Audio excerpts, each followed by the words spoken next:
Well, everyone, sometimes there's just a load of bull going on in our industry, and it falls to the likes of us to actually call out this bullshit. In fairness, lots of other people are doing so as well, including other journalists in the industry, because we all see access journalism BS that's just defending companies, that's just playing the convenient, fool for the corporations, and we have to call it out when we see it. And of course, this does fall to, and I don't like it, whenever we have got to be, well, this is a person doing a thing, and it's very targeted like that, but this time it is Dean Takahashi. We have to critique the professional output of one Dean Takahashi. Now, that is somebody who many people who have seen some joke videos will know of the Cuphead incident, where, he's playing Cuphead at a trade show, and he sucks at the game, whatever. Same for Doom Eternal, and it's just the usual, thing that kind of gets laughed at. Of course it gets laughed at because he's covering games for VentureBeat and has done for a long time, and people kind of think, well, you don't feel that authentic if you're not particularly good at the games. But that's really a side discussion, and it's, I think, many people's entry point into this story because it's how the name Dean Takahashi ended up spreading around. But what we want to talk about today is basically him having absurd access journalism. Yeah. The stuff that he's just helping companies cover up is absurd. It's a really bad look for his outlet, which is unfortunate when there's likes of Jeff Grubb, who also work for VentureBeat, who do great work. Yeah, it's really unfortunate that, looking at VentureBeat, I quite like a lot of GamesBeat's output a lot of the time, but that tends to be the stuff I see for researching this, when I actually looked at the output of VentureBeat's GamesBeat, who Takahashi's the lead writer for. You're like, this is clearly not in any capacity for gamers or anything like that. This is clearly just utter drivel about the blockchain, about the metaverse, about NFTs. That's been basically everything they've been doing recently, and it's really frustrating considering how other writers there do a great job of, doing things that games customers and consumers are interested in. And, playing defense for Bobby Kotick. Playing defense for... I mean, when you go into the actual details of his Quantic Dream cover piece, absurd. Journalistically absurd. So, let's start off with Ryan Watt. Or Wyatt? Yeah, Wyatt. So, he interviewed Ryan Wyatt. Ryan Wyatt was he's the ex-chief of YouTube Gaming, and it was on his new position at Polygon Studio, leading a blockchain gaming program. So the sort of thing we all obviously want to see. So this interview was mostly just about the blockchain plans, but a few things, I think you kind of betrayed yourself, mate. So, pretty simple question, just saying, hey, what are the ideas for blockchain games that actually get you excited? Types of games, things you can't really do now. And this general line is just going into Wyatt explaining a bunch of the positive possibilities with blockchain. But the thing is, it kind of goes unquestioned. And you're like, okay, well, we're not really diving into this story. These are pretty weak, easy questions. What's going on here? But then, it's when this is when Dean really betrays himself. So I'll just read what he said. A lot of the excitement started in art and migrated over toward gaming during last year. Then we saw these weird hater reactions towards things like Ubisoft and GSC Game World and Team 17. Gamers are revolting. I see there's an area of enthusiasm for this, and I think it's the crypto people, maybe a lot of young people, but I don't really know who they are compared to. Who are these Ubisoft haters? Is it the core console gamers that just don't like the idea, or some other segment that either loves or hates it? So, I feel like a wee bit of Dean's bias comes in here with the weird hater reactions and gamers are revolting. So, not exactly sure why you're in the games journalism business if if this is really how you're treating the audience. But then again, are gamers actually your audience? Are you, Dean, in fact, a convenient corporate tool? That's exactly what this specifically comes across as, especially under the lens of VentureBeat doing a whole bunch of NFT and blockchain and metaverse like stuff, including a summit where they're inviting people to talk about it. It's very much like, this isn't journalism, this is a wing of corporate media. That's very much what it feels like, although it's never upfront about that. It is vaguely claiming to be, a media outlet, but it's just just PR spin, basically. Yeah, like I'm willing to say that there is a big loss of nuance when it comes to a lot of these discussions around blockchain and NFTs. Yeah. If you want a pretty good video, see what Kaya did with Slidebeam. YouTube channel for a startup, but generally very good content, and going through some of the sort of potential like good sides of NFTs while acknowledging all of the bullshit that's currently going on. But I think what we want to see is just, we want to see a better job, and we want to not have things like this be helping to dictate the discussion. But as we move on then, because this is really light compared to these next two stories, which are a lot less light. So we've got defending the indefensible. One of the recent Takahashi bangers involves Bobby Kotick on the Microsoft deal. GamesBeat. And was the sexual harassment investigation factored into this, as it certainly seemed to affect the stock price? So Kotick says, I think what affected the stock price more than that is pushing out Overwatch and Diablo, and talking about the Call of Duty not performing that well. He says that, you know, it contributed, but stocks go up and down for a variety of reasons. Now, the thing is, journalists are supposed to be trying to seek some truth. Yeah. Now, he completely lets that go unopposed.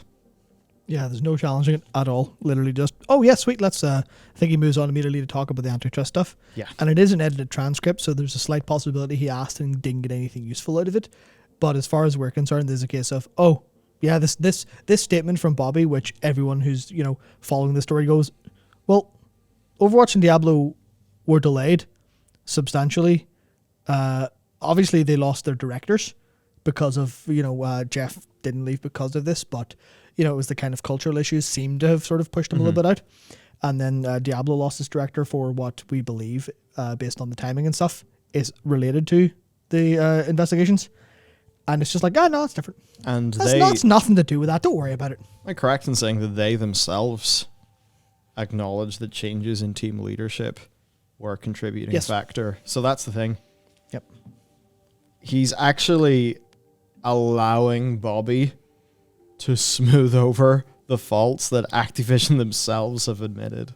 Yeah. And that's just kind of crazy. That's crazy. And for the rest of it, he just throws softballs, like, you know, saying, you had a few months of tough coverage. That's an interesting way to characterize it. It is true, but in the context of an overall puff piece softball interview, that's just not, it's not journalism. Yeah, it's palling around, and it gets worse. Because we've got to talk about Quantic Dream. Yeah. So the TLDR here is that this is an article that is ultimately defending Quantic Dream despite severe allegations by taking quotes from group interviews set up by Quantic Dream instead of independently, discounting the French outlets that covered and, you know, were a major part in breaking this story. There's a video conference, an email with David Cage, and Dean was invited to go to Paris, but he didn't. He spoke only to one employee in a way that was not prearranged by Quantic Dream. He also spread misinformation on the actual work the French outlets were doing. Yep, according to one of the journalists from one of the French outlets, what they said is in the article, Dean laid out like questions, like here are the kind of questions that were asked by the French outlets, and one of them responded on Twitter, bold, to completely invent all of these questions. Yeah, because the point was the questions were like, you know, we found an invoice for room service. Was this for a prostitute? Kind of implying that the French people or the French outlets were just going, you know, and throwing bullshit at them. But they actually had serious questions, and Dean kind of discounted all of it in the way he's reporting, which obviously from a journalistic angle is just entirely uncritical, going, oh yeah, Quantic Dream say it's fine, and all the employees that were talking to me under Quantic Dream supervision say it's fine. I see no problem here. I interviewed the defendant in a way set up by the defendant, and the defendant actually believes it's all fine. So it is. Yep. So effectively, he was just a useful microphone. Yeah. Useful idiot for Quantic Dream to defend themselves. He was entirely uncritical, and that is just not ethical at all. It's absurd that this is going on, and it's got to the stage where other games journalists, many other games journalists, are now joining in on the, hey, Dean, What the fuck are you doing? From Jason Schreier. Solidarity with the French journalists who have to deal with this bullshit. Reporting on labor and shining a light in toxic conditions is difficult enough as it is. We don't need corporate-friendly journalists trying to discredit that hard work. And that's basically the situation. Yep. Dean is seemingly more than happy to reap the benefits of being useful to big corporations. And in the process has left ethics. He's left that at the door in order to schmooze up to these people. Yeah, I mean, the way I describe it is it's just doing media as opposed to journalism. Yeah. It's not for the higher calling of seeking truth that journalism kind of has its holier ideals of going, okay, we're going to bring the truth out. We're going to, fight for the people who don't have access to this information. In this case, it's literally just, I can talk to someone and, like a lot of it comes across like a media tour as opposed to an interview, where it's like, even an interview, a good interview that's like positive is supposed to get a little bit deeper. But a lot of it's basically, I'm going to set you up for something you can advertise yourself with. And that's what everything I was reading this morning going through all this stuff has generally felt like. There's almost never like a follow-up that even provides any insight. It's usually just, here, talk about this for a bit. Oh, what we're doing now is really cool and interesting. And that's it. Yeah.